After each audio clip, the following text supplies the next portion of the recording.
আমাদের সমাজে এমন কিছু মানুষকে দেখেছি যারা নিজের উন্নতিতে যতটা না ভেবেছে ঠিক ততটা সময় ইনভেস্ট করেছে পরচর্চা আর পরনিন্দাতে। কে কি করছে এটা দেখতে, কে কি ভাবছে এটা দেখতে, কে কোথায় যাচ্ছে এটা দেখতে। তারা যদি এই সমস্ত কিছু ছেড়ে দিয়ে নিজের প্রতি খেয়াল রাখে তাহলে তারা জীবনে বিশেষ কিছু একটা করতে পারবে। আমরা জীবনে বেশিরভাগ সময় কিছু করতে পারি না কারণ আমরা নিজেকে ঠিক অতটা গুরুত্ব দিই না। আমরা সবসময় এটা দেখতেই ব্যস্ত যে অন্যরা কে কি করছে, তারা কি ভাবছে আমাদের সম্বন্ধে।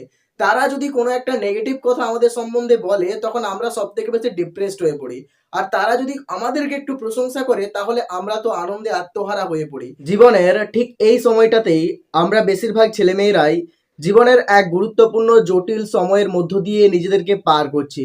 কেউ একজন দেখে মনে করতেই পারে যে ছেলেটার অথবা মেয়েটার জীবনে কোনো সমস্যাই নেই, তাদের জীবন নির্বিবাদেই সামনের দিকে এগিয়ে চলছে। কিন্তু সমস্যা রয়েছে আমাদের প্রত্যেকের জীবনের সাথে অঙ্গাঙ্গিকভাবে জুড়ে, যা হয়তো বা বাইরের থেকে দেখা যায় না, কিন্তু ভেতরে যদি প্রবেশ করো তাহলে দেখবে সমস্যার মায়াজালটা ঠিক কত রকম।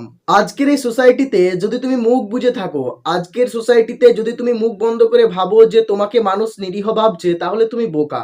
আজকের দিনে কিছু না হলেও একটু প্রতিবাদ করতে শুরু করো। আজকের দিনে কিছু না হোক একটু মানুষের মুখের ওপর জবাব দিতে আরম্ভ করো, তাহলে মানুষ বুঝবে। তাহলে মানুষ সহজে তোমাকে আঘাত করবে না, তাহলে মানুষ সহজে তোমাকে কাঠের পুতুলের মতো ব্যবহার করবে না, হয়তো তোমার মনুষ্যত্বের গুরুত্বটুকু দেবে।